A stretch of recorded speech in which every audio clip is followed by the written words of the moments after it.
wat groot genoeg is om te tel, wat ons 'n stem sal hê in die stad, maar klein genoeg is vir mense om in verhouding te kan wees en naby aan mense waar die mense is. Want onthou, in daai tyd was dit net nadat die groot kerke begin ontstaan het, die makrogemeentes, en nadat die gemeente begin groei het, Doxadeo was die vraag, gaan ons 'n groot kerk bou? Gaan ons 'n makro, paar duisend sitplek kerk bou, daar in die stad, ergens miskien in Hatfield of ergens, en ons gaan vir mense vra om ver te ry en daar te kom, en ons het besef, nee, ons moet die kerk vat na waar die mense is. So waar ons vandag hier sit, om hier te wees is vir my 'n hoogtepunt vandag, want ons het hieroor gedroom. Ons het gedroom oor jou, ons het gedroom oor hoe kan ons 'n Doxadeo neersit, binne bereik van elke persoon in hierdie stad, en ons is al amper daar, as jy net dink oor hoeveel Doxadeo gemeentes daar is, en hoe dit mense se lewens impakteer, dis regtig baie, baie spesiaal. Nou in daai proses, op daai stadium was ons reg vir die 3de kampus, en toe die 3de kampus kom tussen die Noordkampus, en ek sal nooit vergeet nie, hoe ons gesoek het vir 'n fasiliteit, en ons kry nie 'n fasiliteit nie, en uiteindelik is daar iemand wat sê, maar wag 'n bietjie, ons het 'n antwoord vir julle, daar's 'n Lapa Minnik senior fasiliteit, waar die seniors bly, hulle het 'n klein saaltjie daar, en ek dink hulle gaan ook vir julle dit beskikbaar stel.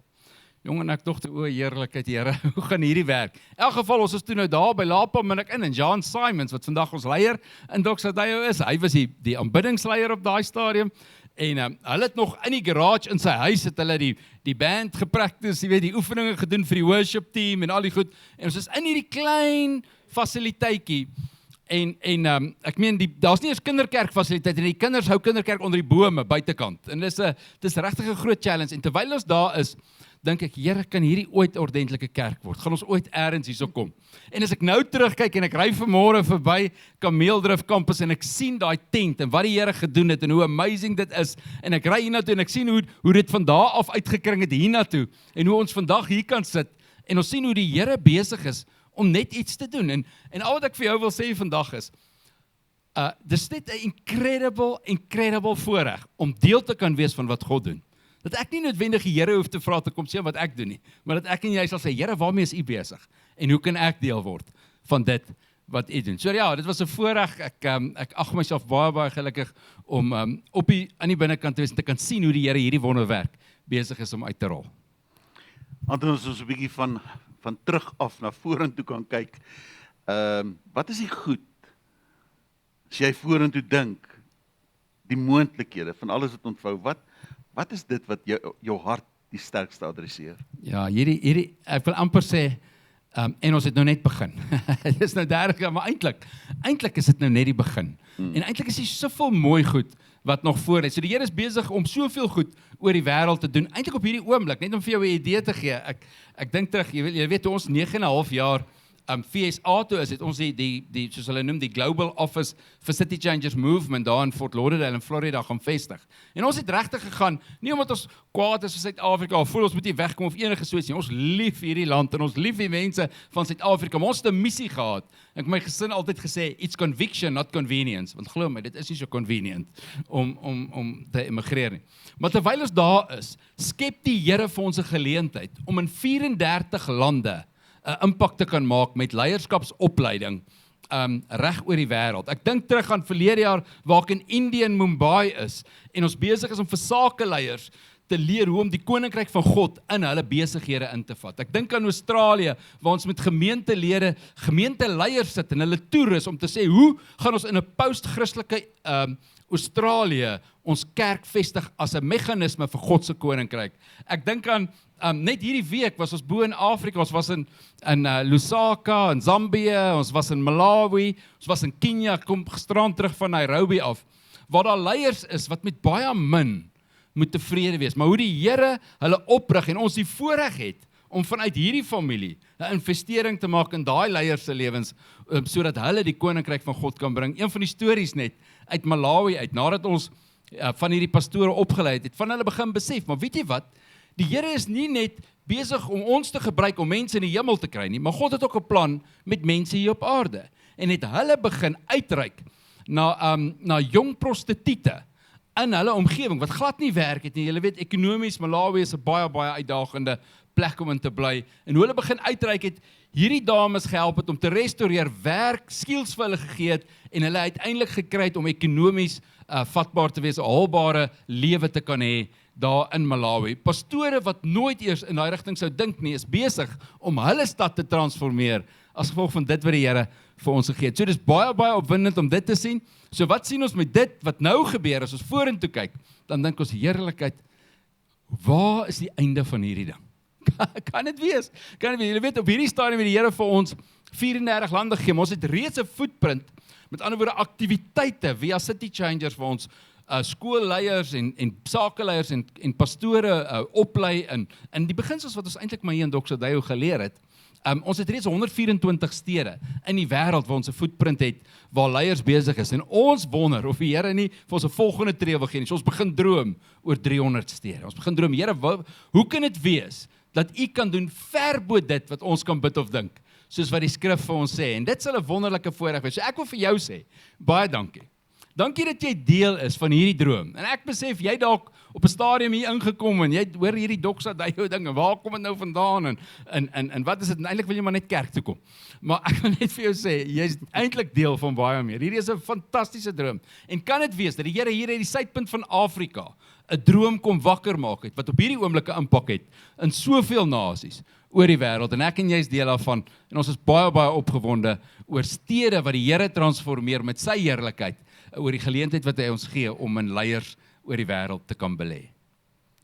Ek wonder of jy bereid is om dalk net 'n handeklap te gee vir dit wat die Here besig is om te doen, en ook vir Anton om vir hom dankie te sê. Wat doen? Alright, hier gaat ons.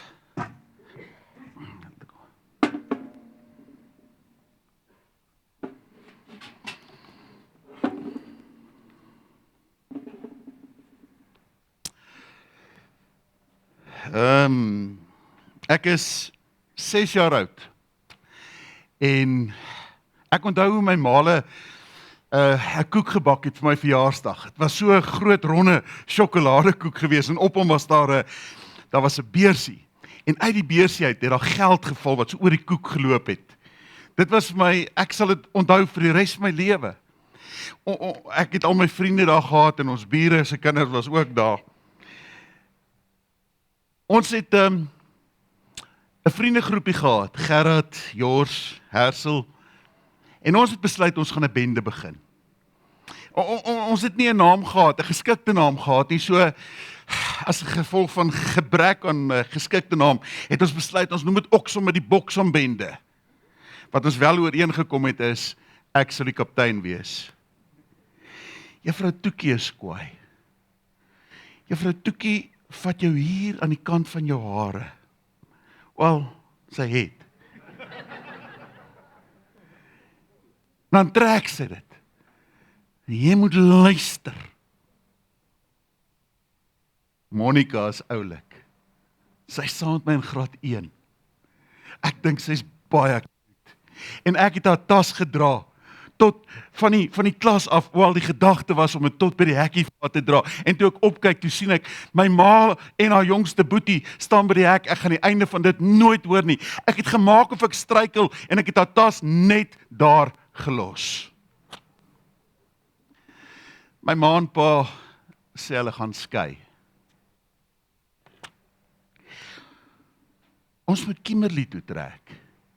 Ek is in my laaste deel van staan 4, my staan 5 jaar lê voor, en ek het so uitgesien om rugby te speel vir ons skool se A-span. Ek word gekies om vir die Griekwas rugby te speel. My ma het by 'n snaakse kerk ingeskakel.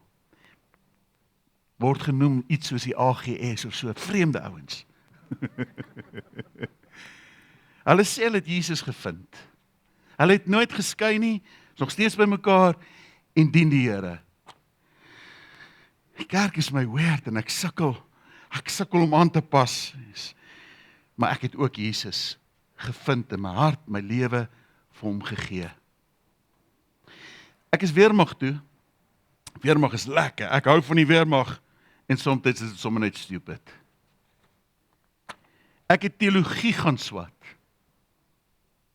My eerste jaar, Antoinette het by ons kom kuier, sy vra ek moet haar rug kielie. Ek en Antoinette is getroud.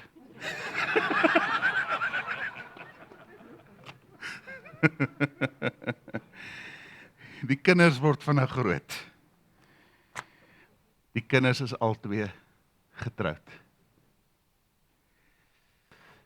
Jesus vertel 'n incredible story. Ons ken hy storie baie goed. Dis die storie van die verlore seun. Wel, ons het hom genoem die verlore seun. Maar ek dink as Jesus die opskrif moes skryf, sou hy iets anders te gedoen het. Want hierdie storie gaan in essensie nie eintlik oor die seun nie. Dit gaan oor die pa. Die pa is die hoofkarakter in hierdie storie. Die pa is die een waaroor dit gaan. Jesus vertel die storie eintlik om te sê, as jy aan God dink, aan 'n Vader en aan God, dit is hoe God is. Die pa is die hoofkarakter. Nou, Jesus begin hierdie storie met hierdie woorde. Daar was 'n man gewees wat 2 seuns gehad het.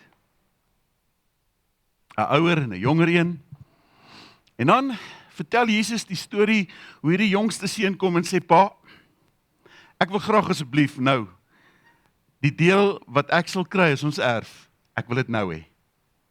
En baie dieselfde is ons kultuur van ons dag, het jy eers geërf wanneer jou pa of pa en ma sou sterf. Hierdie seun het aangedring om dit nou te kry, en net soos vandag sou dit half 'n bietjie 'n klap in jou gesig wees, as jou seun sê, ek kan eintlik nie wag dat jy nou moet doodgaan nie, kan ek nou asseblief my erfborsie kry, want is amper asof jy op 'n manier jou rug draai op jou hele familie. En die pa het sonder om te twis, sonder om te beklei, het hy alles wat hy gehad het, verdeel en die jongste seun se deel vir hom gegee. Hierdie seun is weg na 'n ver land toe. En daar, sê Jesus, het hy sy geld gaan uitmors. Hy het losbandig geleef. En in die uitmors van sy geld en in die losbandig leef, kom hy op 'n plek waar hy in die moeilikheid is, sy geld is klaar. En is in hierdie oomblikke wat sy geld klaar is, wat hy besef, ek moet 'n werk gaan doen. En dan kry hy 'n werk op 'n plaas, pas varke op. En eendag, terwyl hy vreeslik honger is, sit hy en kyk hoe die varke aan die pele vreet. En hy begin dink, my pa het wie weet hoeveel dagloners, huurders, ouens wat hy inhuur, huurlinge. Ek gaan na my pa toe teruggaan en ek gaan vir hom sê, pa, vergewe my. Ek het teen u gesondig en teen God gesondig en ek is nie werd om u seun genoem te word nie. Maak my net 'n dagloner. Maak my net 'n huurling. En hy het opgestaan om terug te gaan na sy pa toe. Somtyds voel ek onstuitbaar. En somtyds voel ek bekommerd. Somtyds voel ek verleë. Somtyds voel ek skaam. Somtyds voel ek verlig. Môre is nog 'n dag. Die pa het hom ingewag. En hy het gesien sy seun is op pad. Die Bybel sê, Jesus vertel die storie, hy sê, toe die seun nog ver was, het sy pa hom gesien aankom. En toe sy pa hom sien aankom, toe hardloop sy pa hom in. Nou kan ek net vir jou sê, ek dink hierdie pa het elke dag, terwyl hy so besig was met sy dagtake, het hy opgekyk en die horison het dopgehou. Gewonder, is dit nie vandag, dalk die dag, wat my seun sal terugkom nie. En elke dag doen hy dieselfde, staar oor die horison. Is dit nie dalk vandag nie? Jesus vertel die storie om te sê hoe God is, hoe dat hy staar, hoe dat hy wag en wonder, is vandag nie die dag nie. En dan sien hy sy seun aankom. En dan doen hierdie vader iets wat totaal en al nie nou ontbreek die woord my, wat nie waardig was nie. Hy trek los en hy begin te hardloop na sy seun. Die sien ouer manne het nie gehardloop nie. Dit was 'n ding in hul kultuur wat nie waardig was nie. En hy hardloop na hierdie seun toe en hy gryp hierdie seun en hy omhels hom en hy soen hom. Onthou, hierdie ou ruik nog na vark. En die woord wat Jesus gebruik in die Grieks van soen hom is hy het hom aanhoudelik oor en oor en oor en oor en oor gesoen. Jy weet, en ek is so dankbaar dat liefde nooit in die pad van waardigheid gestaan het nie. Jesus vertel hierdie storie wetende van hoe onwaardige dood hy sal sterf, hoe vernederend dit sal wees, hoe vernederend hulle met hom sal werk. En Jesus vertel hierdie storie om vir ons te sê, die grootste verleentheid en die grootste vernedering kan nooit in die pad van liefde staan nie, sal nooit groter wees as liefde nie. Selfs nie die grootste verleentheid van jou lewe kan in die pad van liefde staan nie. Liefde is groter as dit alles. En die seun wil nog sê, pa, ek het teen pa en teen God gesondig en ek is nie waardig, maak my een van die huurlinge. Hy wou dit nog sê, toe val sy pa hom in die rede. Ouens, ek wil vandag vir jou sê, God gaan nooit toelaat. Jesus vertel die storie dat ek en jy sal weet, God gaan nooit toelaat dat ons 'n huurling by hom sal wees nie. Jy kan nooit werk om God se liefde te verdien nie. Jy sal dit nooit kan doen nie. Daar's niks wat jy kan doen om sy liefde te verdien nie. God, die goeie nuus van die evangelie is, hy kan nie vir jou minder of meer lief wees nie. Daar's niks wat jy kan doen of nie kan doen wat God se liefde vir jou kan beïnvloed nie. God het sy mind opgemaak. Hy is lief vir jou. Sy pa keer hom nog voordat hy sê, maak my 'n huurling. Laat my toe om vir jou te werk. Jesus sê, God soek nie huurling nie. God soek kinders, seuns, dogters in sy huis. In hierdie skrifgedeelte praat hy heeltyd van seuns, maar Ellen Platt sê altyd, as hy die bruid van Jesus kan wees, kan jy wat vrou is seker maar die seun van God ook wees. Bring vir hom die beste kleed en trek vir hom hierdie kleed aan. En Jesus haal Jesaja 61 aan, waar die profeet al kom profeteer het oor die beste kleed wat daar sal wees. En dis die kleed van geregtigheid. Dis die kleed wat jy beklee moet word wanneer God na jou kyk as gevolg van wat Jesus vir jou sou doen. As God na jou kyk, dan sien hy nie die skaam en die seer en die gebrokenheid in jou lewe nie. Hy sien jou onskuld. Hy sien dit wat Jesus gedoen het. Hy sien die beeld van Christus in jou. Dis die kleed van geregtigheid. Jou staan met God is perfek as gevolg van Jesus, nie as gevolg van iets wat jy kon byvoeg of doen nie. As gevolg van die kruis, bring vir hom die beste kleed. Trek dit vir hom aan. Wanneer jy met Jesus te doen het, is die wonderlike werk van die kruis is, jy dra 'n kleed van geregtigheid, 'n kleed van onskuld. Wanneer God na jou kyk, sien hy Christus en wat Christus vir jou gedoen het. En kan ek net vinnig teruggaan. Ek dink daar was nog 'n rede hoekom die Vader gekeer het dat sy seun vir hom werke doen. Kan ek net vinnig dit sê vanmôre op daai punt? Jou eerste roeping, hier is so belangrik, jou eerste roeping is nie om vir mense lief te wees nie. Ek wil net vanmôre sê, jou eerste roeping is nie om vir mense lief te wees nie. Jou eerste roeping is om deur die Vader liefgehê te word. En vanuit dit vloei alles.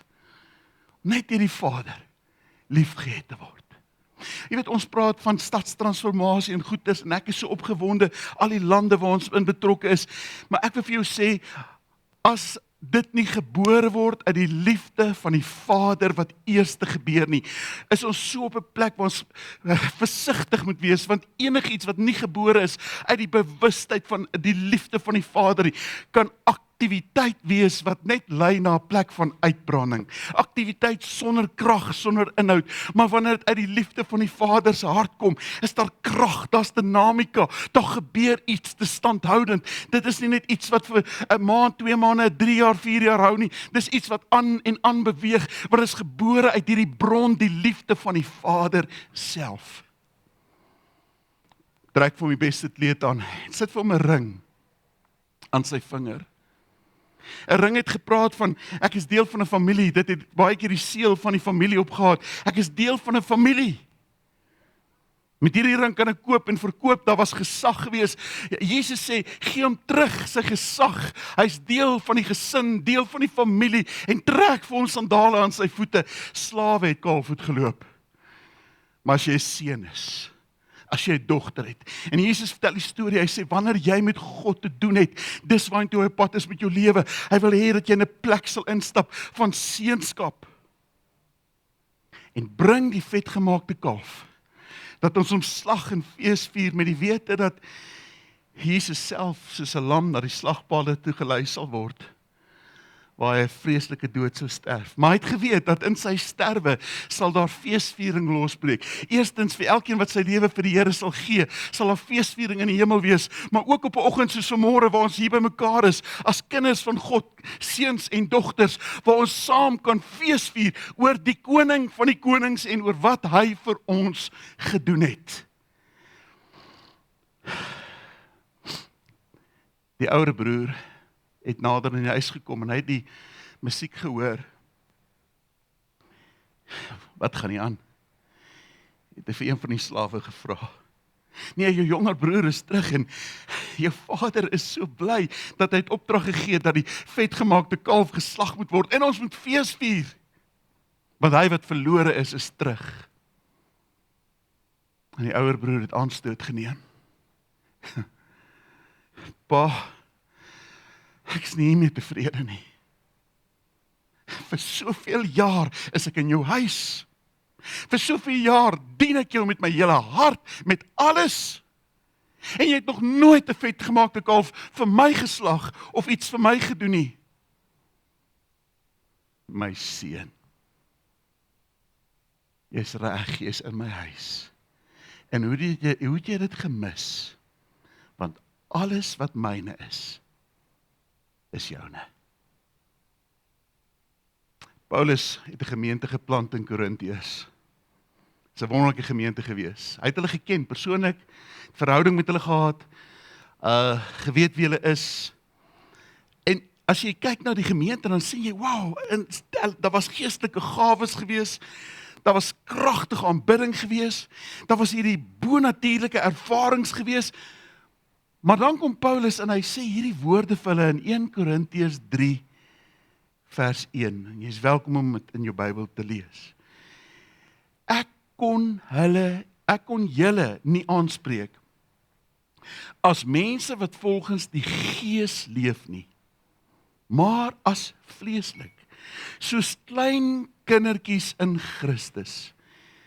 En sien jy die korrelasie? Hulle is in die huis, maar hulle is nie volwasse nie, hulle is in die huis, hulle is daar, maar daar is nie 'n geestelike diepte nie. Is soos hierdie ouer broer, hy was in die huis gewees, maar dat iets ontbreek, iets het kort gekom. Iets van seunskap, die diepe ervaring, oortuiging van seunskap, en wat seunskap beteken, het ontbreek in sy lewe. En net soos die ouer broer, jy weet, hulle het verskriklik baie goed gedoen. Was 'n wonderlike gemeente, hulle het baie goed gedoen, en daar was incredible goed wat gebeur het. En vandag wil ek weer vir jou dit kom sê. Liefde kom altyd voor aktiwiteit. Liefde kom altyd voor aktiwiteit. Onthou jy by Jesus se doop? Dis daar 'n engel wat uit die hemel, toe roep God uit die hemel uit, die Heilige Gees is duif kom en God roep uit die hemel uit, hierdie is my geliefde seun, in wie ek 'n welbehae het. Daar was nog nie 'n kruis gewees nie, daar was nog nie wonderwerke gewees nie, Jesus het nog nie gepreek nie, maar God het oor sy lewe kom uitroep, dit is my geliefde seun, in wie ek 'n welbehae het. Liefde gaan altyd identiteit vooraf.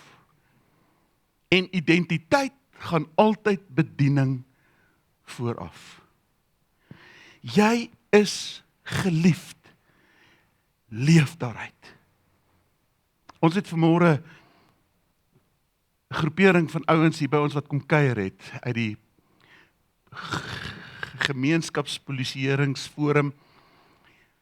wat na die veiligheid van die omgewing kyk, en ook wanneer dit kom by brande, betrokke is by dit. En ek wil net vir julle vandag uit my hart uit sê, dankie vir wat julle doen. Onbaatsigtig, ek het gister voorreg gehad om met van julle tyd te spandeer. Die onbaatsigtige werk wat julle doen. Ons waardeer dit so. Maar hoe is my begeerte dat jy ook sal ontdek, dat hierdie identiteit van wie jy is, dit vat jou na 'n plek toe, waar jy al hoe meer ook wil dien, soos wat Christus gekom het, om te dien. Ek wonder of julle bereid is om net vinnig julle hande op te steek, die polisieeringsforum. Hou dit net so vir 'n oomblik. Ekskuus dat ek nou julle 'n bietjie skaam maak. Maar daar sit hulle, hier aan die regterkant, daar's hulle. Kan ons net vir hulle 'n groot waarderingshande laat gee?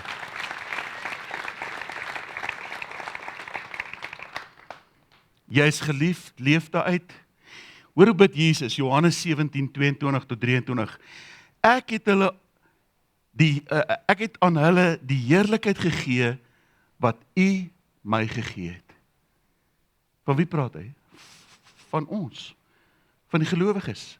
Hy sê, ek het hulle die heerlikheid gegee wat U my gegee het. Jy leef, hy leef in en deur jou. Daar's heerlikheid wat jy in jou dra. En dan gaan hy 'n bietjie verder en sê hy, sodat die wêreld kan weet dat U hulle lief gehad het, net soos U my lief gehad het. Dieselfde liefde. Jesus sê, ek het hulle die heerlikheid gegee wat U vir my gegee het, en laat die wêreld kan weet dat U hulle lief het, net soos wat U my lief gehad het. Ek wil vandag vir jou sê, God sê, ek het jou lief net soos. Hierdie jaar se tema, marked by His glory, known by His love. Ek dink ons grootste geestelike probleem is waarskynlik nie altyd sonde nie. Maar een van ons grootste geestelike probleme is dat ons baie keer 'n seun en dogter vergeetachtigheid het. Dat ons nie verstaan wie ons is in sy huis nie. Dat ons nie verstaan hoe God altyd oor ons voel nie. Hoe belangrik ons vir ons is nie. Dat iets van ons identiteit baie keer so beperkend is. En nou ons word wat ons ontvang. 1 Johannes 4 vers 9-12, hy sê hierdie woorde, dit is hoe God sy liefde onder ons openbaar het. Dan gaan hy 'n bietjie verder en sê hy, aangesien God ons so lief gehad het, behoort ons ook mekaar lief te hê. God gee sy heerlikheid vir my en vir jou, sy liefde vir my en vir jou. Jesus vertel die storie van hoe God die Vader oor ons voel, dat hy ons lief het, sonder prestasie, en dan sê hy, en dan wil hy sy liefde deur ons laat vloei. God se liefde bereik sy volle potensiaal, wanneer dit 'n kanaal word, deur my en deur jou. En ons kan nie gee wat ons nie ontvang het nie. Ek wil vandag vir jou sê, as jy gaan gee, probeer gee wat jy nie ontvang het nie, gaan dit jou vat na 'n plek van uitbranding toe. Trust my, ek was daar. So maklik kan jy op 'n plek kom waar jy bewus raak van alles wat jy moet doen en van die prestasie en van hoe goed dit gaan om jou lewe en wat jy besig is om te doen alles, en jy kan die fokus verloor van waaroor dit regtig gaan. Ek leef vanuit die liefde van die Vader. Wanneer hierdie ware liefde my pad langs kom, word liefde nie moeite nie. Vergifnis word nie 'n plig nie. Diens word nie uitbranding nie. Missie word nie 'n program nie. En ek en jy, ons word city changers sonder om te probeer wanneer ons ware liefde beleef. Lig sonder om te skree, teenwoordigheid sonder prestasie. Mag ons hierdie liefde beleef, ervaar, elke oomblik van die dag, elke tree van die dag. Kan ek vanmôre vir jou sê, die wêreld het nie meer Christene nodig wat reg is nie. Die wêreld het meer seuns en dogters nodig wat liefhet. En as ons dit kan doen, gaan ons omgewing radikaal impakteer en verander. So ek wonder of jy net soos ek dalk met so 'n emmertjie loop. Hy's dalk net denkbeeldig. Goed wat in jou lewe gebeur het, wat jou lewe vorm.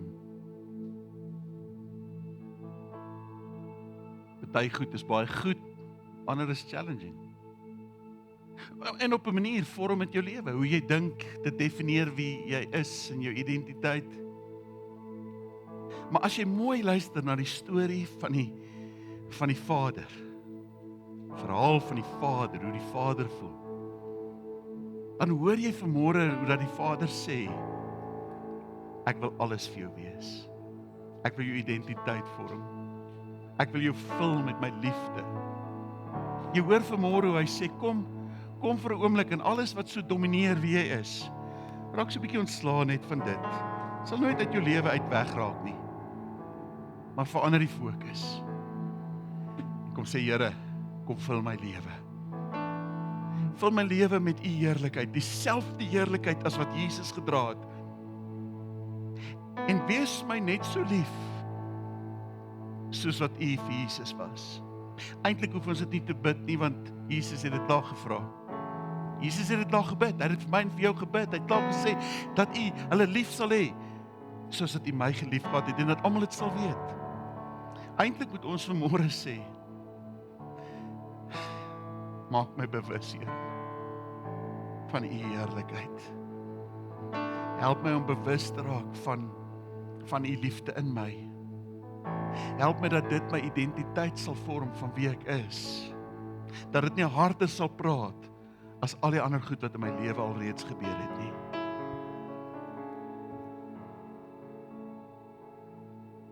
Ons gaan 'n volgende lied sing. En ek wil jou net nooi vanmôre een gebed te doen terwyl ons dit sing. Vul my met die heerlikheid, Here. Maak my bewus van wie ek in U is. En Here, laat ek die liefde van die Vader beleef en ervaar. Vanoggend vroeg terwyl ek net gebid het, miskien sit jy hier en jy is net hartseer. Jy het verlies gehad. En ek weet nie eens wat 'n vorm daai verlies, hoe dit lyk in jou lewe nie. Maar daai verlies oorweldig jou. Here, laat hierdie verlies nie definieer hoe ek vandag myself sal sien nie. Maar laat U heerlikheid en U liefde vir my sal definieer wie U is. Miskien is jy bekommerd en dit oorweldig so. Jy het soveel bekommernisse ingelaai die laaste tyd. Weet jy vanmôre in hierdie lied het sê, Here, ek gaan hierdie bekommernisse so bietjie kom uitgooi. Wys my U heerlikheid. Help my net om te weet U is lief vir my. U is lief vir my. Ek leef vanuit hierdie realiteit. Ek is geliefd. Miskien sukkel jy met vergifnis. En dit begin definieer hoe jy dink. Is dalk nodig om te sê, ek gaan dit nie meer vanmôre toelaat nie, ek gaan hierdie uitgooi. Ek gaan nie een oomblik verder toelaat nie. Here, help my dat vergifnis nie 'n plig word nie. Vul my met soveel heerlikheid en met soveel liefde, dat dit iets is wat maklik sal gebeur. En al moet jy dit 'n paar keer bid, want vergifnis is soms moeilik, dan hou jy dit aan bid. So wat definieer jou lewe? Wat is daar? Wat is daar wat jou fokus wegvat vanmôre van hierdie uitroep? Ontdek die liefde van die Vader. Ontdek wie hy is, hoe hy oor jou voel. Sal jy saam met my staan en net fokus vanmôre op die liefde van die Vader. Hy het Jesus vir ons gegee. Die grootste, die belangrikste, die moeilikste het hy vir ons gegee. En soos dat ons op Jesus fokus, soos dat ons die naam van Jesus oor ons lippe bring ons God in die prentjie in, die een wat ons liefhet. En Heilige Gees, ek bid nou dat U hierdie lied wat ons sal sing, sal gebruik in hierdie oomblikke. Ek bid dat hierdie meer sal wees as woorde wat vanmôre hier van vooraf sal vloei. Ek bid dat U vanmôre 'n ervaring sal wees in harte en in lewens van 'n God wat sê, ek het jou innig lief. Dat dit meer sal wees as woorde wat in ons ore ingaan, maar woorde wat hier diep in ons hart kom val. In Jesus naam.